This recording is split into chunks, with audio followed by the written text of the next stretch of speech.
அனைவருக்கும் வணக்கம். வாசிப்பவர் ஸ்ரீமதி செல்லம்மாள்.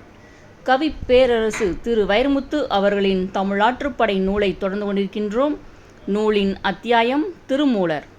12 திருமுறைகளுள் 10ஆம் திருமுறை என்றும் 3000 திருப்பாட்டுகள் கொண்ட முதுமொழி என்றும் தந்திரம் மந்திரம் உபதேசம் என்ற முக்கூறுகள் கொண்ட முதநூல் என்றும் அறியப்பெறும் திருமந்திரம் வேதப்பொருள் அன்று, ஆகமப் பொருள்.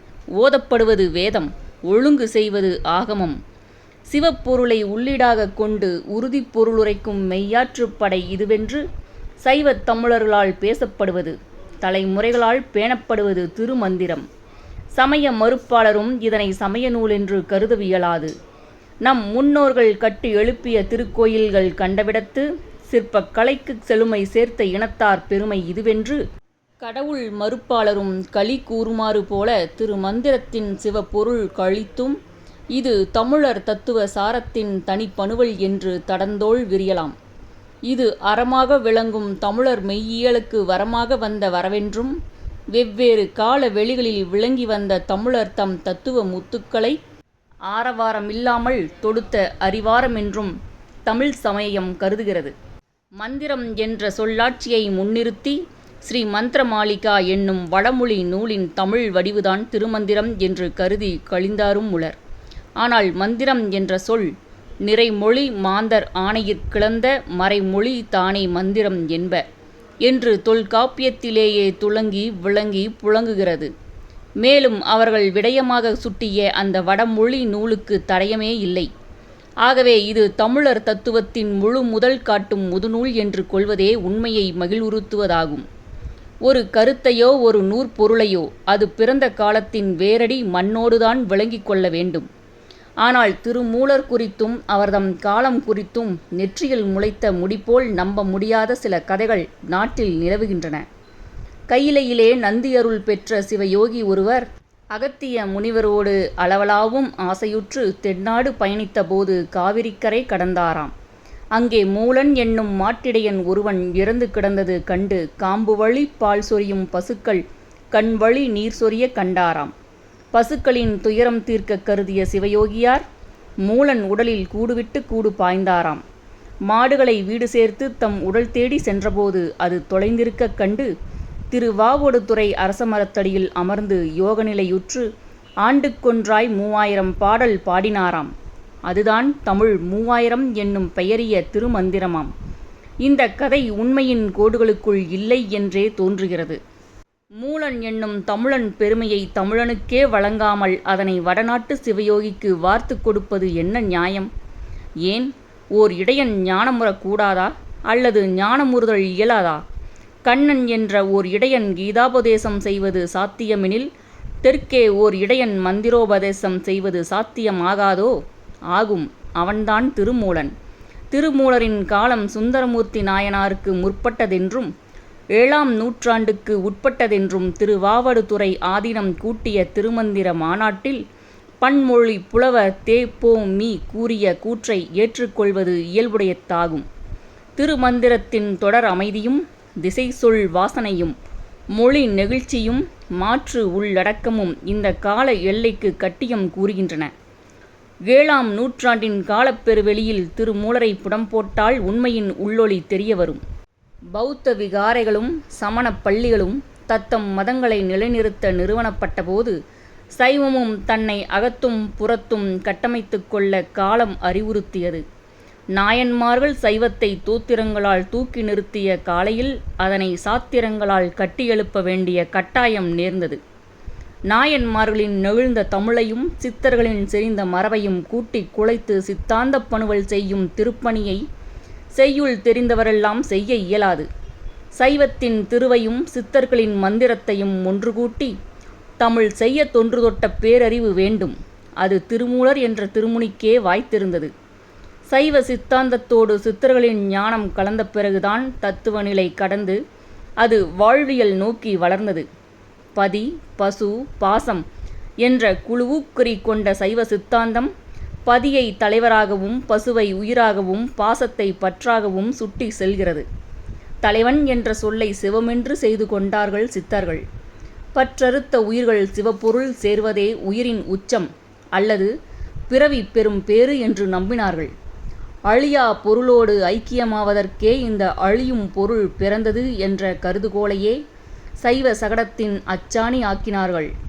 மேற்கு உலகம் பருப்பொருளின் பௌதிக ஆராய்ச்சியில் புகுந்து புற உலகின் அகலங்காண புறப்பட்ட வேளையில் கிழக்கு உலகம் மனமென்னும் நுண்பொருள் ஆராய்ச்சியில் நுழைந்து அகவெளியின் ஆழங்காண புறப்பட்டது. உடல், உயிர், மனம் என்ற மூன்றையும் பொருத்தியும் தனித்தனியே இருத்தியும் புரிந்து கொள்ள முற்பட்ட மெய்யுலகம் அணுக்களின் சேர்மானத்தில் ஆக்கப்பட்ட பொருள்களெல்லாம் அழிவட்டே தீரும் என்று ஆய்ந்து கண்டது. தீப்பொறிகளைப் போலவே நட்சத்திரங்களும் கால வித்தியாசத்தில் கழிவன என்று கண்டது. சுற்றி வரும் பூமி மட்டுமன்று, மற்றும் உள்ள சந்திர சூரியரும் அழிந்தொழிவதே அண்ட விதி என்று கொண்டது. அவர்களின் புரிதலில் அணுக்களால் ஆக்கப்பெறாத இறைப்பொருள் ஒன்றுதான் என்றும் அழியாதது. அவர்களுக்கேற்ற மொழியில் அதை சிவமென்று செப்பிக் கொண்டார்கள். இந்த உடம்பென்ற தசை பொருளுக்குள் வதியும் உயிரை இறைப்பொருளோடு இரண்டர கலத்தல் என்ற உள்ளொளி பயணத்தில் இயங்குகிறது திருமூலரின் திருமந்திரம். கடவுள் என்பதற்கு திருமூலர் கொண்டிருக்கும் கருதுகோள் தமிழ் வெளியில் அவருக்கென்று தனித்த அடையாளம் தருகிறது. கடவுள் என்பது வான்வெளியிலோ மண் பரப்பிலோ தேடிக் கண்டடையும் திருப்பொருளன்று. அது ஒரு கருது நிலை. அது ஓர் உணர்ச்சி. உணரக்கூடியதன்றி உணர்த்தக்கூடுவதன்று. உருவம் தராதே, உணர்த்தவும் முயலாதே. அது உன் அகவய அனுபவம். கடவுள் என்பதொரு நினைப்பு. ஈசன் என்பதோர் இனிப்பு. தேனை சுவைக்கிறாயே, அந்த சுவை கருப்பா சிவப்பா என்று எரிகணை கேள்வி எறிகிறார் திருமூலர். வானுக்குள் ஈசனை தேடும் மதியிலீர், தேனுக்குள் இன்பம் சிவப்போ கருப்போ. தேனுக்குள் இன்பம் செறிந்திருந்தாற்போல் ஊனுக்குள் ஈசன் ஒளிந்திருந்தானே. இப்படி உருவ வழிபாட்டை சலவை செய்வதற்கு ஒரு சித்தனின் சித்தம் வேண்டும். உணர்பொருளே கடவுளென்று காட்ட ஒரு ஞானம் வேண்டும். கடவுள் குறித்த ஓர் உரையாடலை நிகழ்த்த இவ்விடமே செவ்விடமென்று இக்கட்டுரை கருதுகிறது. கடவுள் என்பது வெறும் உள்ளூர் சரக்கன்று, உலகச் சரக்கு. கடவுளை கடக்க வேண்டுமானால் முதலில் கடவுளை சந்திக்க வேண்டும். மனிதகுல வரலாற்றில் கடவுள் வந்த காலமும் வந்து போன காலமும் என்று ஒன்று வரும். டினோசரும் அன்றில் பறவையும் திடப்பொருளாய் வந்து மறைந்தவை. கடவுள் என்பது அருவமாய் வந்து மறையக்கூடியது. சீன பழங்குடிகளின் போர்க்கடவுள் வேத்ஓ இப்போது எங்கே? கிரேக்க போர்க்கடவுள் அரேஸ் இப்போது எந்த யுத்தக்களத்தில் சண்டையிடுகிறார்? ரோமானிய கடவுளான மார்ஸ் பற்றி தகவல் தர முடியுமா? ஆப்பிரிக்க ஆதிக்குடிகளின் கடவுள் முரிக் அவர்களுக்கின்னும் அருள் பாலிக்கும் தூரத்தில் இருக்கிறாரா? இப்படி எல்லா கடவுள்களுக்கும் ஓர் இறந்த காலம் வரும். இயற்கை மனிதனை மிரட்டிய போது அச்சத்தின் கருப்பையில் கடவுள் தோன்றினார். ஒரு படைப்பாளன் கடவுளுக்கு உருவம் தந்த காலையில் கலையின் கருப்பையில் கடவுள் பிறந்தார். ஆளும் வர்க்கம் அடிமை வர்க்கத்தை அடக்கியாள கருதிய போது நிறுவனத்தின் கருப்பையிலிருந்து கடவுள் அவதரித்தார். கடவுளின் தேவையிலிருந்து மனித குலம் விடுபடும் யுகத்தில் கலையில் மட்டுமே கடவுள் மிஞ்சுவார். பிறகு கற்பித்த உருவம் கழிந்து ஒரே ஓர் உணர்வாக மட்டுமே கடவுள் கருதப்படுவார். இந்த வகையில் திருமூலர் என்னை கதற வைத்த கவிதை ஒன்றுண்டு. பல குடங்களில் தண்ணீர் நிரப்பியிருக்கிறீர்கள். எல்லா குடங்களிலும் ஒரு துண்டு சூரியன் மிதக்கிறது. ஒவ்வொரு குடத்துக்குள்ளும் ஒரு சூரியன். ஆனால் உச்சியில் ஒளிர்வது ஒரே சூரியன்தான். குடத்துக்குள் விழுந்த சூரியன் தனக்கே சொந்தமென குடத்தை மூடினால் அக்கதிரவன் குடத்துக்குள் அடங்குவனோ? ஒவ்வொரு குடத்துக்குள்ளும் தோன்றினாலும் கதிரவன் குடத்துக்குள் அடங்காதவாறு போல ஒவ்வோர் உடம்பிலும் உரையினும் அந்த உடம்புக்கே சொந்தமாகாது உயிர். அந்த உயிரே இறைப்பொருள் என்று நம்புகிறார் திருமூலர். கடம் கடம் தோறும் கதிரவன் தோன்றில் அடங்கிட மூடில் அவற்றில் அடங்கான். விடங்கொண்ட கண்டனும் மேவிய காயத்து அடங்கிட நின்றதும் அப்பரிசாமே. திருமூலரை இப்படி எழுத வைத்த அனுபவ வெளியின் மீது என் மனப்பறவை திரிந்து திரிந்து பறந்து பறந்து திகைக்கிறது. ஊர்க்கிணறு தோறும் மிதக்கிறது ஒரே நிலா என்ற ஜப்பானிய ஐக்கூ கவிதை பின்னாளில் பேசிய ஒரு சிறு பொருளை பல நூற்றாண்டுகளுக்கு முன்பே ஒரு பெரும் பொருளாக பேசி முடித்த மூலனின் மூலம் என்னை வியக்க வைக்கிறது.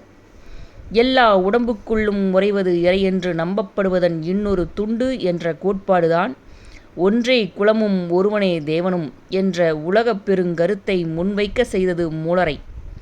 சாதி பேதம், இனபேதம், மதபேதம், வர்க்க பேதம் என்ற அனைத்து பேதங்களையும் அழிக்க முற்படும் ஆயுதம் என்றே கருத வேண்டும் இந்த கருத்தாடலை. உடலை இறையோடு பொருத்திய இந்த உயிர்கொள்கைதான் விழித்து சொல்லப்பட்ட உடலென்ற பொருளை மதித்து பேசும் மாண்பு கொடுத்தது. உடம்பினை முன்னம் இழுக்கென்றிருந்தேன், உடம்பினுக்குள்ளே உருப்பொருள் கண்டேன். உடம்புலே உத்தமன் கோயில் கொண்டான் என்று உடம்பினை யானிருந்தோம்புகின்றேனே. இந்த கருத்து தமிழுக்கு புதுவது, மாயாவாதத்தை சூறையாடுவது. காயமே இது பொய்யடா, வெறும் காற்றடைத்த பையடா என்று சிரித்து கொள்ளாமலும், பட்டினத்தடிகள் போல் இது சலமள பேழை என்று சலித்து கொள்ளாமலும், உடம்பொரு கோயில் என்று உரக்க சொன்ன திருமூலர் உபநிடதங்களின் உயிர் அலைவதில்லை என்ற பழைய வாதத்தையும் களைந்தெறிகிறார். ஆத்மா பிறப்பதில்லை, இறப்பதும் இல்லை. அது எதிலிருந்தும் வெளிப்பட்டதில்லை. அதில் எதுவும் வெளிப்படுவதும் இல்லை. உடல் அழியும்போது கூட ஆத்மா அழிவதில்லை என்று சொல்லும் கடோப உபநிடதத்திற்கு மாறாக, உடம்பார் அழியில் உயிரார் அழிவர், திடம்பட மெய்ஞானம் சேரவும் மாட்டார் என்று பாடிய செறிவும் அறிவும் திருமூல தமிழனுக்கு வாய்த்திருக்கிறது. உடலறிவு குறித்த பௌதீக கதவை திருமந்திரமே முதலில் திறக்கிறது. முதலில் மூச்சறிவியல் பேசப்படுவதும் திருமந்திரத்திலேதான். எலும்புகள் நிறுத்தி, நரம்புகள் பொருத்தி, இறைச்சியை இருத்தி, உறுப்புகள் மலர்த்தி, உயிர்த்திரி கொளுத்தி உலவ விடப்பட்ட இந்த உடலுக்கு நாடிகள் மொத்தம் 10 கடித்தார்கள் ஞான சித்தர்கள். அவற்றுள் முக்கியமானவை 3 என்றும் முடிவு கட்டினார்கள். நீர் வழிப்பட்ட சிலேட்டுமம், தீ வழிப்பட்ட பித்தம், வாயு வழிப்பட்ட வாதம், இம்மூன்றுமே உடலென்ற எந்திரத்தின் எரிபொருட்கள் என்று கண்டார்கள். தசை நார்களை இளக்கம் செய்வதும், எப்போதும் இயங்கும் இதயத்தின் சூடு தணிவிப்பதும், நாவின் ஈரம் காப்பதும், உதிர ஓட்டத்தை ஒழுங்குறுத்துவதும், மூட்டுகள் தேயாமற் காத்தலும் சிலேட்டுமத்தின் செம்பணிகள். உணவை எரித்தலும், அறிவும் நினைவும் அழியாமற் காத்தலும், குருதிக்கு நிறமூட்டலும், தோலின் பளபளப்பை பாதுகாத்தலும் பித்தத்தின் பெரும் பணிகள். மூச்சினை சீர் செய்தலும், உயிருக்கு உயிர் பூட்டலும், மன மொழி மெய்களை நேர் செய்து சீர் செய்தலும், தாதுக்களை உண்டாக்கலும், கழிவுகள் புறந்தள்ளலும் வாதத்தின் அரும்பணிகள். நீரின்றியும் நெருப்பின்றியும் இவ்வுடல் சிந்நாட்கள் வாழ்வது சாத்தியமெனினும், காற்றின்றி சிந்நேரம் வாழ்வதும் சிரமம். அந்த காற்றுக்கும் உடலுக்குமான தொடர்பை தமிழ் குலத்துக்கு முதலில் சொன்ன பேரறிஞன் எங்கள் மூலனே என்பது காலம் எமக்களித்த கர்வமாகும். தமிழ் எமக்களித்த தருக்காகும். ஏற்றி இறக்கி இரு காலும் பூரிக்கும் காற்றை பிடிக்கும் கணக்கறி வாரில்லை, காற்றை பிடிக்கும் கணக்கறி வாளர்க்கு கூற்றை உதைக்கும் குறியது வாமே என்பது திருமந்திரம். அஃதென்ன காற்றை பிடிக்கும் கணக்கு? அதுதான் மூலர் அருளிய மூச்சறிவியல்.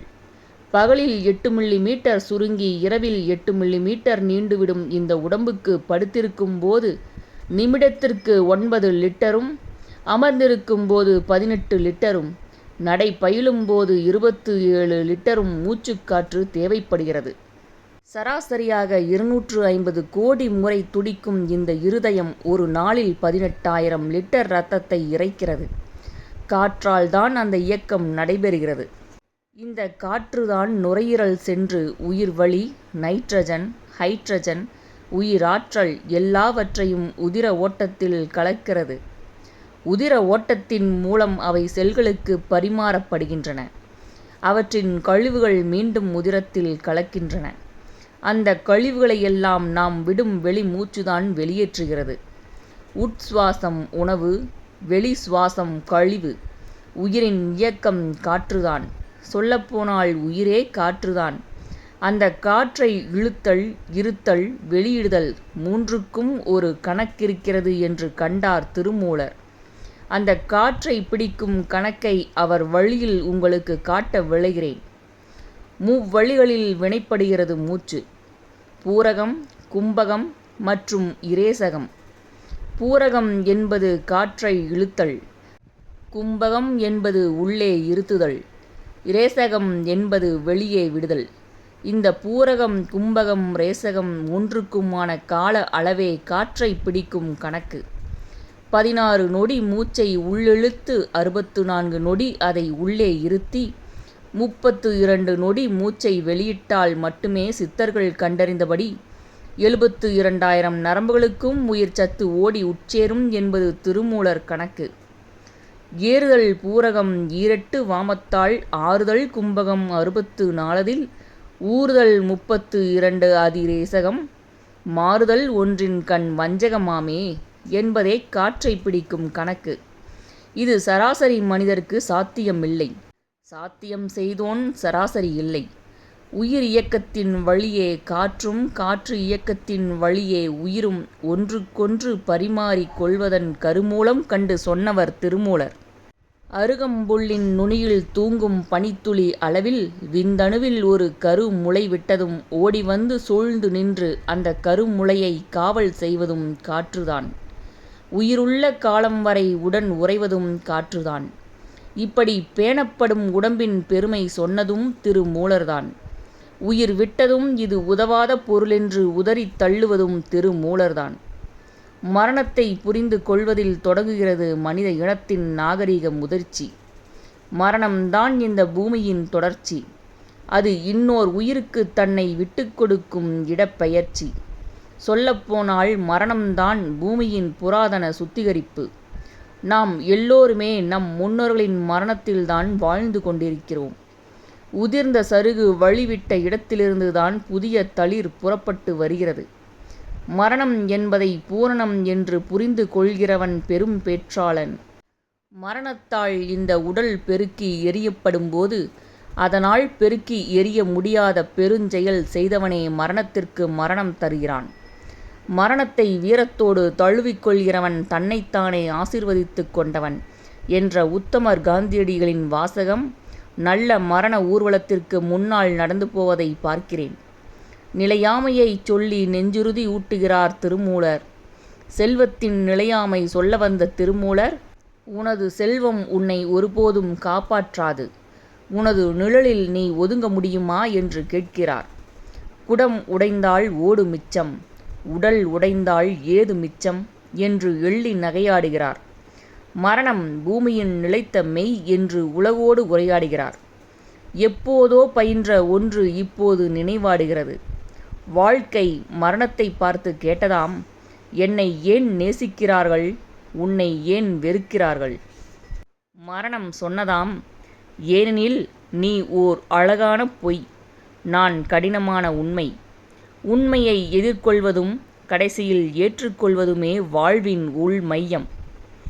ஊரெலாங்கூடி ஒலிக்க அழுதிட்டு பேரினை நீக்கி பின் பிணமென்று பேரிட்டு சூரையங்காட்டிடை கொண்டு போய் சுட்டிட்டு நீரினுள் மூழ்கி நினைப்பொழிந்தார்களே என்று போகிற போக்கில் மரணத்தை புறங்கையால் தள்ளிவிட்டு போகும் திருமூலர், உலகே மாயம், வாழ்வே மாயம் என்று அவநம்பிக்கையோடு முடிந்தாரில்லை.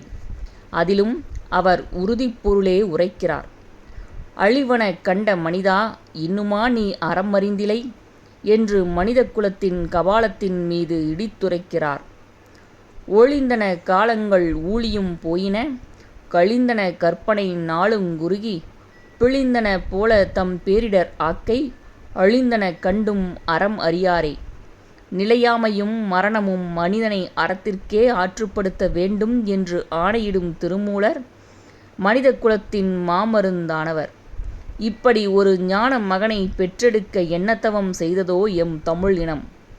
ஆனால் இந்த ஞானத்தையெல்லாம் விட்டுவிட்டு எம் மனித கூட்டம் புற வழியிலும் பொய்யிலும் போய் கழிகிறதே என்று ஒலி எழுப்புகிறது உடைந்த இருதயம். ஆட்டின் காம்பினைப் போலவே அதன் கழுத்தில் ஒரு தாடி உண்டு. அதர் என்று பெயர் அதற்கு. காம்பென்று கருதி அதில் பால் கறக்க பார்க்கலாமோ? அற வழி உதறி புற வழி செல்வது திருமூலர் மொழியில் ஆட்டின் கழுத்தில் அதற்கறந்தற்றே என்றே சொல்லத் தோன்றுகிறது. ஏ தமிழா, அறிவியல் வழிபட்ட திருமூலரின் திருச்சொல் கேள். அறம் புரி, அன்பு கொள், உடல் பேணு, உயிர் வளர், வெட்ட வெளியெங்கும் உன் மனப்பறவையை ஓட்டு. நட்சத்திரம் கொத்து, சூரியன் தின், நிலாப்பால் பருகு, உன் இதய வெளி பெரிது, அதில் கடல் ஒரு குடம், ஆகாயம் ஒரு சாளரம், கொடி கோணலாகி கிடந்தாலும் பூ நிமிர்ந்தே பூக்கிறது. ஒவ்வொரு மலரும் ஓர் உலகம், ஒவ்வொரு உலகமும் ஒரு மலர். குறையுடைய வாழ்விலும் குற்றமேதுமில்லை, இறக்கை ஒடிந்த குயிலும் சுதிமாறி பாடுவதில்லை. வாழ்க்கை இன்பத் தோட்டம், மரணம் ஒரு கொண்டாட்டம். இறைவன் இருப்பது உண்மையானால் நீ நம்பு, நீ இருப்பது உண்மையானால் இறைவன் உன்னை நம்பட்டும். திருமந்திரத்தின் நறுமந்திரத்தை ஓதி ஓதி உள்வாங்கு. நல்லன புதுக்கு, அல்லன ஒதுக்கு. ஒரு ஞானப் பரம்பரையின் நீட்சி நீ என்று நினை. திகைக்கும் உனக்கு திருமூலன் துணை. என்னை நன்றாக இறைவன் படைத்தனன், தன்னை நன்றாக தமிழ் செய்யுமாறே. இது திருமூலர் சொன்னது. என்னை நன்றாக இயற்கை படைத்தது, முன்னோர் பெருமை முறை செய்யுமாறே. இது எளியவன் எனக்கு நானே சொல்லிக் கொண்டது. 3000 பாடிய திருமூலருக்கு ஒரு மந்திரம் பாட என் உள்ளுயிர் துடிக்கிறது. பாடுகிறேன். பூவிடும் மூச்சோ புறவெளி போகும், தீவிடும் மூச்சோ திசைவழி ஏகும். மேவிடும் தமிழால் மெய்மறை சொல்லி, நீ விடும் மூச்சே நித்தியமாகும். வணங்க வேண்டும் உன் திருப்பாதம் காட்டு திருமூலா. இப்பகுதி இத்துடன் நிறைவடைகிறது. நூலின் அடுத்த அத்தியாயம் கால்டுவெல். செல்லம்மாள் தொடர்வாள். நன்றி, வணக்கம்.